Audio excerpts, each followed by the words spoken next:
Hello, this camper van I've got in front of me is the Sunlight Cliff. It's got a rather nice colour to it. It's got a tent in the roof. It'll come at a cost of 71,387 euros. This is a 6-metre camper van with a large, it seems to me, width-wise bed at the back. Now they put these sheets on them which sort of hides what's below it, but well, why not?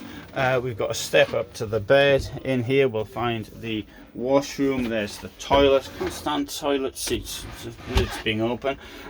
Bit as a here of space with a mirror there. We've got a fixed sink, and we've got these storage units as well. That shows you how much space there is in here, but of course the duckboard is still in position, so I'm a bit taller than I would be in normal circumstances. Handy place here for charging your phone up, with a little bit of storage below that. I think that's meant to be a wardrobe because there's a bar at the top. What's interesting on this side is the kitchen block comes with drawers below, and here 2 burners and a sink, rather standard. And here we will find the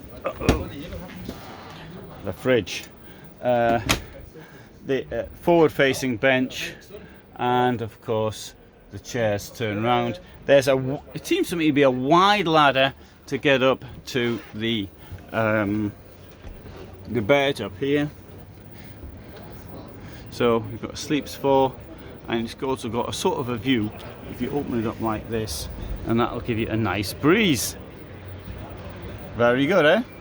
So this is fixed nicely in place as well, which for me is that's a very positive thing. 150 kilos on the ladder, it says, which should cover most people, I think.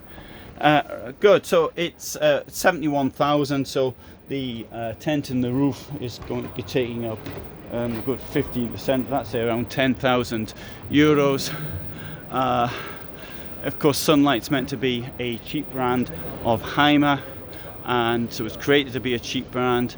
I think that's reflected in the fittings. But then again, a Hymer camper van itself isn't all that much more expensive. This is what COVID has done. It's sort of changed the differentials between what was cheap and what was expensive.